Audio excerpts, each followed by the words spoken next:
So we didn't have enough budget left to buy a seat for the sausage pony. So we're gonna borrow one from my brother's donor car.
Ladies and gentlemen, I give to you the sausage pony.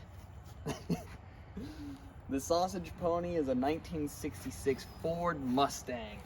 It was originally a 6-cylinder. We put a V8 in it and little roll cage. We put a luxurious seat in it, by the way. So technically this is a premium interior now, you know what I mean? It's even got power. We pretty much saved this thing from, well, we did save this thing from a junkyard. And it could have been crushed, or it could have sat there until it was too far gone. You'll see more of it in the future. We just got it going, and I don't plan on making this nice. So it's gonna stay this way. It's gonna get beat, there's holes in it. And I'm not gonna be afraid to really get on this one, because this is way, I mean, it's junk. And I know the pictures make it look better than it is. That's just Bondo flaking off it.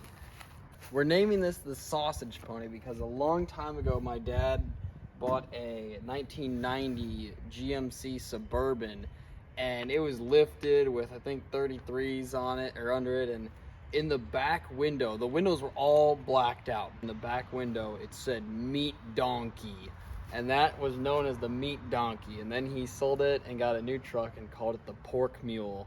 So now it's my turn. And I got this thing, I'm calling it the sausage pony. So, yeah, it just works for it. Main plans for this is to take this off of pavement and really get on it, because if it hits pavement, it'll just start breaking stuff. It's still got like the 7 1/4, I don't know, it's a inline 6 rear axle and it's junk. But yeah, next episode you guys are gonna watch me beat my sausage. All right, see you guys next time.